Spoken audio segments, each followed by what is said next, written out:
It has this really beautiful design and texture to the fabric. On this video, I'm going to teach you how to do the half double crochet cluster number 3. I'm going to be using a 4mm hook and some cotton yarn size 4. So for this stitch, you want to start with a foundation chain that's a multiple of 2 plus 1 for the base chain. In my case, I have 14. For row 1, you want to skip 2 chains, which counts as a half double crochet. And then you're going to start the row repeat. You're going to work a half double crochet 2 together into each of the next 2 chains. So you yarn over, go into the 3rd chain from the hook, grab the yarn and pull through. And now you yarn over, go into the next chain, grab the yarn and pull through. So you have 5 loops in your hook, yarn over and pull through all 5.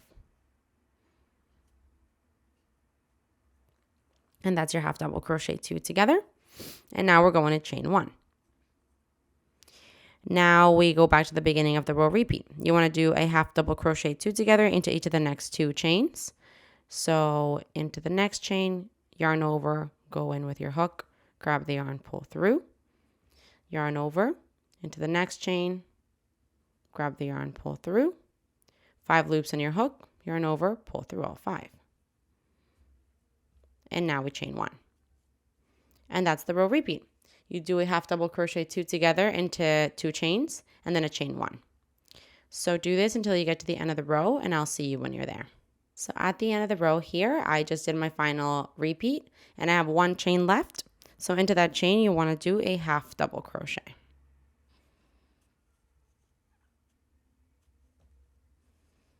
And this here is the end of row 1. For row 2, we're going to chain 2, which counts as a half double crochet, and flip your work. You're going to skip the first stitch and then start the row repeat. We're going to do a half double crochet 2 together, inserting your hook into the chain space and then into the next stitch. So we're skipping this first stitch. Let's yarn over, go into the next chain space, which is the one between the half double crochet and the one and the 2 together. So into the chain space, grab the yarn and pull through.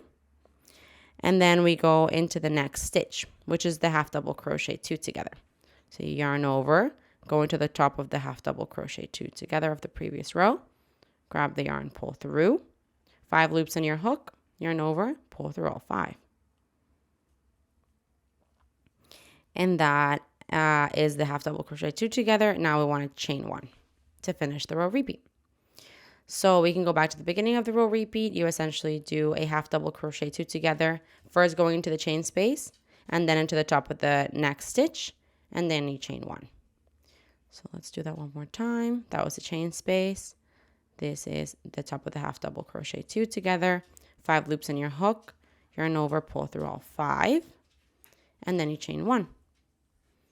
So repeat this until you get to the end of the row, and I'll see you when you're there. Okay, so at the end of the row here, I just did my final repeat. And now you have the turning chain. So into the turning chain, you're just going to do a half double crochet.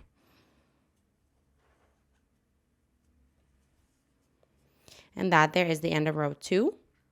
Moving forward, you want to repeat row 2 back and forth until you have the desired length of your work or a finished swatch. Here we have it. Really, really pretty. It's quite similar to the half double crochet cluster number 2, except it has a little bit less gapping. It feels a little bit more dense as well. So yeah, it has this really beautiful look of kind of like bubbles that go in a zigzag motion because of those half double crochet 2 together. And they're kind of in between those chain spaces. So yeah, real pretty, really easy repetition to follow. And it has this really beautiful design. Hey, while you're at it, why don't you just subscribe to my channel? Just do it. Just do it.